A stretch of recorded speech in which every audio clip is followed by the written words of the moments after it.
I'm Finlay McLennan. I'm from Inverness. I'm 19 years old and I work as a journalist for BBC Alba. Gaelic's a very big part of my life. I use it as part of my work, putting together reports for radio and TV, but I've also used it in the world of shinty and the world of music as well, and I just like speaking it with my friends as well.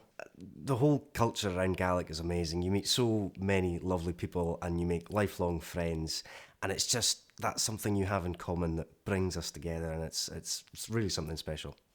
So if you're not a Gaelic speaker, there's many different ways you can get involved. That you can learn Gaelic songs or a few Gaelic phrases and just use them with your friends, and it's very good fun and a new thing to try and do and a new challenge for you. Well, growing up, I got a lot of opportunities through Féisceann and Gael without speaking Gaelic and playing music, and I was lucky enough to go over to Ireland to Drogheda for the Fleadh, and I met other Gaelic speaking or Irish Gaelic speaking people, and we had an amazing time just playing tunes together, having a great time, and I made friends that I'll have for the rest of my life. When I was over in Ireland, it was a mixture of both. It's quite hard to get grips of Irish Gaelic when you first hear it, but you sort of get to know it a wee bit, and it does take time, but it's good fun. It's a new challenge, and it's lovely speaking to our friends across the water in Ireland. A fun fact, I love to go fishing.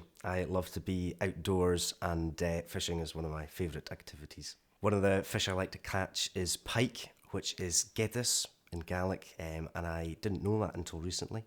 But yeah, I love to know the names of fishes and other outdoor things in Gaelic. My favourite word in Gaelic has to be meorachaigh. I think that's a great word, and it means thinking. If you're meorachaigh, you're thinking about something, so I think that's a great word. Gaelic, the Chànan, the Chothrom, your language, your opportunity.